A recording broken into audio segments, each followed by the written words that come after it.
Okay, it's my privilege to introduce our final keynote speaker,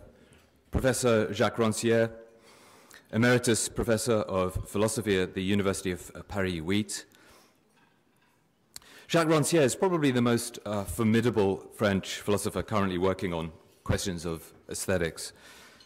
His writing over 4 decades has reverberated widely, both geographically and across the disciplines, taking in political theory, the philosophy of work and labor, film, literature, painting, and photography. His books include, I'll give the English titles, and really this is only a selection, Althusser's Lesson from 1974, The Ignorant Schoolmaster, 5 Lessons in Intellectual Emancipation from 1981, The Philosopher and His Poor from 1983, On the Shores of Politics, 1992, and then in an extraordinary series of works on aesthetics and politics that has been produced over the last decade, Film Fables from 2001, The Aesthetic Unconscious, also 2001, The Future of the Image, 2003, Aesthetics and Its Discontents, 2004, The Politics of Literature from 2006, and The Emancipated Spectator from 2008. Taken together, these works have produced a complete reconfiguration of the relations between ideology, pedagogy, the formation of the disciplines, and the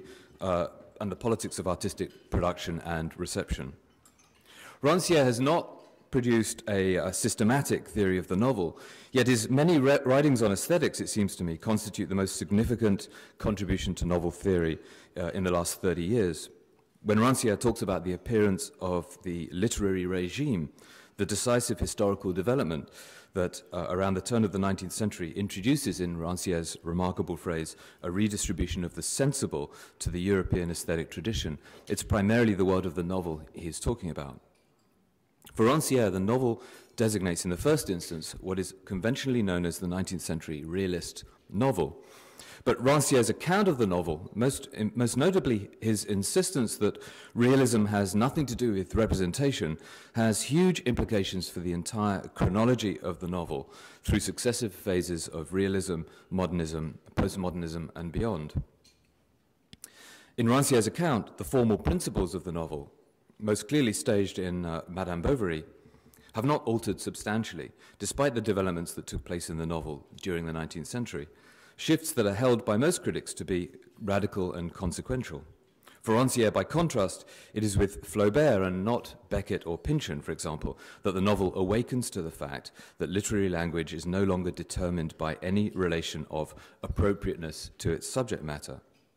The descriptive excess of the novel, as he puts it in The Politics of Literature, is evidence not of the operation of a reality effect, but of the loss of, quote, a certain way of understanding the link between action and meaning, unquote, a deterioration of the old adequation between ways of meaning, ways of doing, and ways of speaking, which is replaced by a new democratic quality of indifference. And what has been so fascinating about Rancière's work is that this argument is made not in relation to modernist or experimental forms, but realist ones. The great paradox and suggestiveness of Rancière's work, like that of theorists of the novel such as Lukács and Bakhtin, is found here, as in Bakhtin's notion of polyphony, an invention of Bakhtin's, which Bakhtin attributes entirely to his first object of study, Dostoevsky, or like the concept of symptomatic reading, discovered by Rancière's one-time mentor and collaborator, Louis Althusser, but which Althusser credits to Marx's Capital. Rancière's practice of the redistribution of perception does not take place in the moment of reading in the work of the philosopher or critic, but is already there in the object, in the works of Flaubert and Proust themselves. Rancière's work is thus a lesson in the present-day politics of reading, as much as a disquisition on the formal properties of the 19th century novel. Rancière, this is to say, never ceases to practice the very principles that he finds embedded in his textual objects, foremost among them the dispersal of the capacity to think, away from the figure of the intellectual and towards the objects of analysis themselves. Or, to stay with Amitav Ghosh's troubling analogy, from the steak eater to the cow.